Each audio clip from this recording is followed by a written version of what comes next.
Now, assisting SA sustainable development efforts is the EU. This as it aims to add an additional 40 million rand to facilitate evidence-based policy making within the Southern Africa Towards Inclusive Economic Development program. And joining me to unpack this in greater detail is Denene Erasmus. Thank you so much for your time, Denise. Now, just as we're talking about the landscape of policy making in South Africa, what is the gap that this research aims to fill there? Hi, yes, and thank you for having me on the show today. So I think one of the big things that that this program is trying to address is looking at, I think many people will understand that South Africa often has very well developed and thought out policies, but then they fall flat when it comes to the implementation phase. And we've seen that in numerous cases, and this has led to in part to some of the poor service delivery that we see across the country, and also to poor economic growth. So one of the key things that this SA Tide program aims to do is to fill those knowledge gaps that policy needs to address to make sure that these well-designed policies do get implemented. And so it takes a step back to say, what are the building blocks that we need to have in place and that we might need to address through other policy measures to make sure that the capability and the capacity is there to see policies for development succeed. Yeah, all right. Well, let's take a look at the timelines of this program. What do they look like? And is there a specific sectoral focus of this research?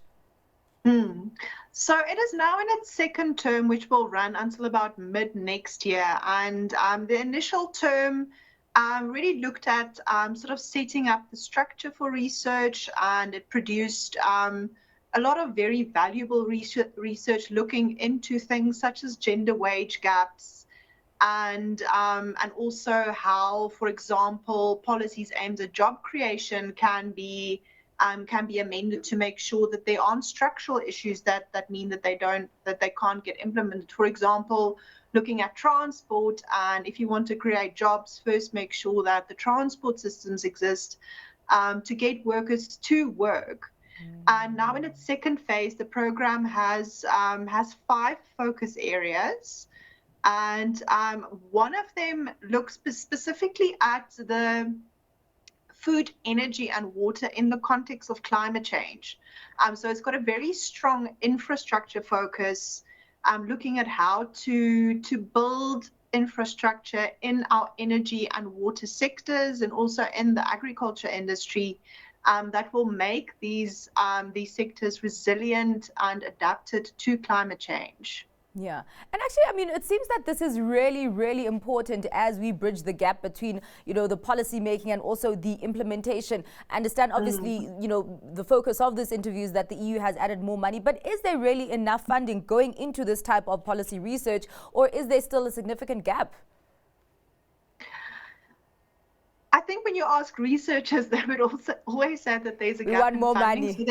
So the EU has just committed, they initially for the first phase, they committed 14 million rand. They've now committed 40. So yeah. Initially 14 million and now 40 million to the program. And I guess it's a matter of how long is a piece of string. So this money will be able to fund a certain amount of research. If more money can be made available, if there's more grants that come in, then there's more research that can be done. So I think there are, especially now when we start looking at climate change and how this relates to the energy, water, and food sectors, then certainly there's a lot of research that needs to be done to see how infrastructure and new developments and these sectors can happen in a way that's sustainable and inclusive. So yes, more funding would always be welcome, I'm sure. Yeah, more funding and also more investment. I just want to know also, because there's also this narrative that we do block investment into the country in terms of these kinds of infrastructure projects. Is there emphasis on this program to be molded in such a way that it crafts how the domestic environment needs to speak to foreign investor ease into these sectors?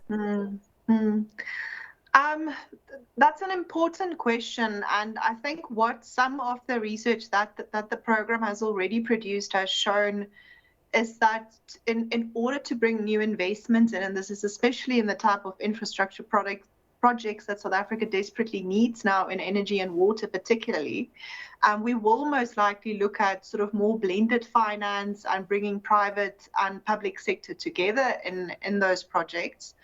And what the private sector is saying, for that to happen, there really needs to be capacity built at the local level, because often these projects have to be implemented at the municipal level. And what banks, for example, find when they look at these municipalities is just a total lack of capacity to really put together a bankable project. So I think that's where one of the major gaps is at the moment is in developing that capacity at the local municipal level to be able to understand what a project must look like if it is to attract either foreign or local private investment. Yeah, indeed. Yeah, we are out of time, Denene, but it's going to be quite interesting. I mean, you talk about this roadmap from policy making down to implementation. We always have this execution risk where we just cannot implement these policies correctly.